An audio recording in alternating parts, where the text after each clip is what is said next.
Ijoro rishushanya ubuzima bwihariye ku nyoni yitwa igihunyira. Mu gihe izindi nyoni zicumbika kandi zikajya gushaka ibyo zirya mu gihe cy'amanywa, igihunyira gifata umwanya wacyo mu bihe by'ijoro. Ntabwo ari inyoni nk'izindi, gifata imiterere yihariye n'imyitwarire ituma gitandukana n'izindi nyoni zo mu kirere. Igihunyira ni inyoni ikurura amarangamutima ya benshi kubera imiterere yacyo. Gifite amaso manini afite amabara y'umuhondo wijimye, umukara se bitewe n'ubwoko bwacyo, bigatuma kigaragaza ubwenge butangaje. Ibi bituma gikora neza mu gihe cy'ijoro kuko gishobora kubona neza muri iyo si y'umwijima. Abenshi mu bagiye bashakashaka mu bijyanye n'iby'inyoni bavuze ko igihunyira gifite ubushobozi bwihariye bwo kubona cyane mu masaha y'ijoro. Imiterere y'amaso yacyo ituma gishobora kubona ibinyabuzima bitagaragara kuri nyinshi mu nyoni. Ibi ni ibintu bihambaye mu rwego rwo kubona ibiryo no kwirinda abashaka kugihiga. Mu bice bitandukanye by'isi, igihunyira gifite uburyo bwihariye bwo guhiga. Gishobora kwicara ahantu harehare kikareba ibintu byose kibona imbere yacyo, nyuma kikaguruka kikigirira icyerekezo kimwe ndetse gito, cyangwa se kikarasa amababa yacyo kandi mu buryo bwacyo ndetse bwihuse kandi mu buryo bwihariye. Abenshi mu baganiriye n'abashakashatsi bavuze ko babonye igihunyira gikora urugendo rw'ijoro mu mashyamba magari gikurura ibinyabuzima byinshi. Igihe cyose gikora mu buryo bwo kuguruka mu ishyamba kigahita gifata ibyo kibonye. Muri rusange kigenda gikurura utundi dukoko dutoya cyangwa se inyoni ntoya kandi mu buryo bworoheje.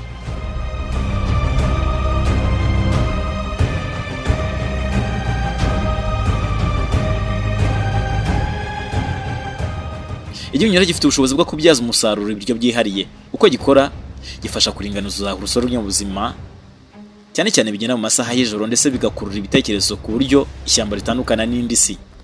Abantu benshi batekereza ko igihunyira gifite isura yihariye mu mico ya kera. Abantu benshi bashobora kukibona nk'ikimenyetso cy'ubwenge cyangwa se ikimenyetso cy'umwijima. Mu muco w'Abanyarwanda hari abavuga ko gifite imbaraga zidasanzwe zirebana n'ubumenyi bw'amayobera. Bavuga ko iyo ikivugiye mu gace runaka cyangwa se muri karitsiye runaka, abenshi bibwira ko hari umuntu ugiye gupfa, ariko siko biri.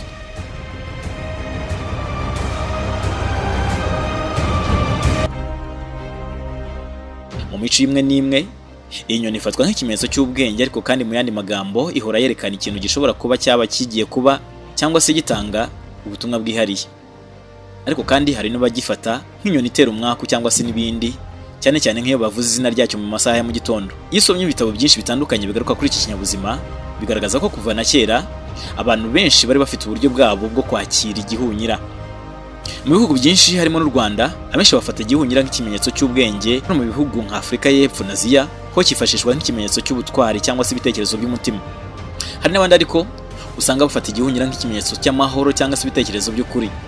Mu myemerere gikoresha iyerekwa ry'ubwenge bituma kiba nk'umutwe w'ubutumwa hagati y'abantu n'Imana. Nubwo igihunyira gifatwa nk'ikimenyetso mu mico imwe n'imwe, hari naho gifatwa nk'inyoni itera ubwoba.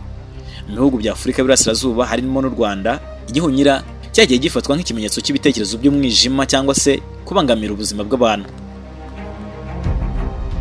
Tugarutse kuri iyi nyoni y'igihunyira, irangwa n'ubushobozi bwo guhiga mu buryo bwiza cyane, bituma gikomeza kuba inyoni yifashishwa mu buzima bwacu bwa buri munsi. Uko gikora gitanga inyigisho zo gukomeza kwihanganira ibibazo ndetse no kugira ubushishozi. Igihunyira ni inyoni yororoka mu buryo bwihariye, ikorana n'igihe cy'ubukonje aho ishobora kororoka mu buryo butangaje. Mu gihe cy'impeshyi kigira ibihe byo kwiyongerera ubushobozi bwo kuba cyazabyara ku bwinshi. Igihunyira ni inyoni irangwa no gukoresha ubwenge bw'inyongera ku buryo bwihariye, bikaba byaragize uruhare runini mu mibereho y'abantu. Iyi nyoni ikomeza kuba ikimenyetso cy'ubwenge, umwijima cyangwa se imbaraga zidasanzwe. Uko igihunyira gikora cyerekana ko ibitekerezo byihariye bigira imbaraga mu guhindura isi dutuyemo.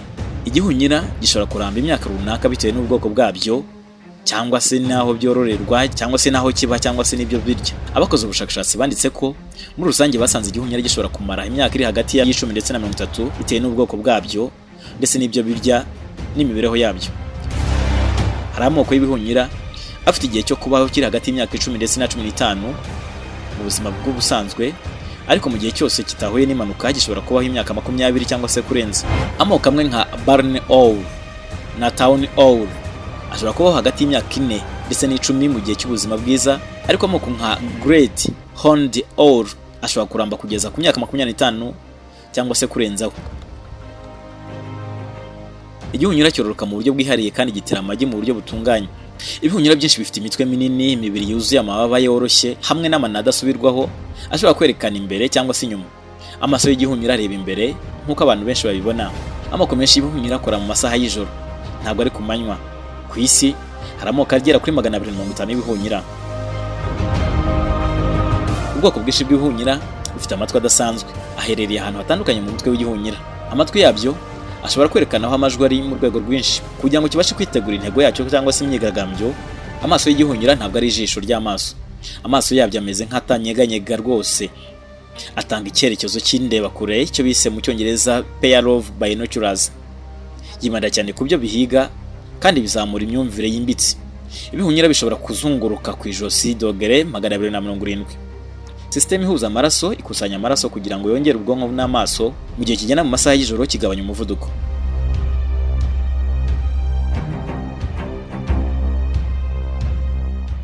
Itsinda ry'ibihunyira ryitwa inteko. Ibi bikomoka ku bisobanuro bya C.S. Lewis bisobanura inama y'ibihunyira mu ngoma ya Narnia.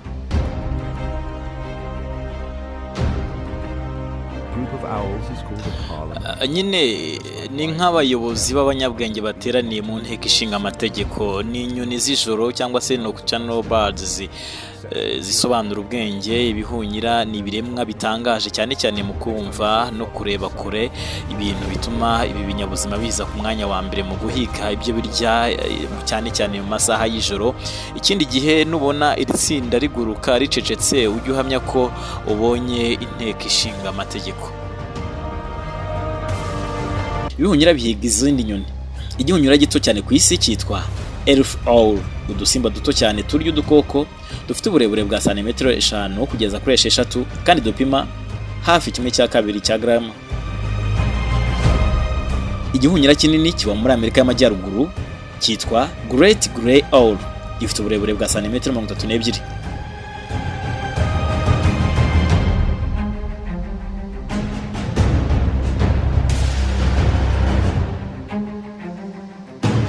Hari n'undi bwoko bw'ibihunyira kandi bwitwa Saw-Whet Owl.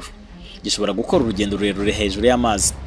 Gishobora gukora ibirometero 70 hejuru y'amazi. Hari ubundi bwoko bw'ibihunyira buzwi nka Zygodactyl, bivuze ibirenge byabyo bifite amano abiri ari maremare ndetse n'amano areba inyuma.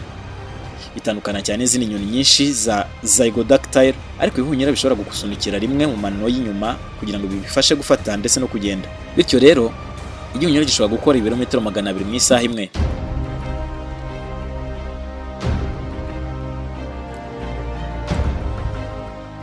Igihunyira cyororoka cyane mu gihe cy'ubukonje bitewe naho kiri ku isi, ariko ibyinshi bitera amagi mu kwezi kwa Gashyantare kuko iki gihe cy'ubukonje nicyo gihe cyiza cyo kubona ibiryo bihagije kugira ngo cyororoke neza. Gitera amagi hagati ya 2 ndetse na 3. Ikindi kandi nuko kirarira amagi yacyo hagati y'iminsi 29 ndetse na 37 bitewe n'amoko yabyo.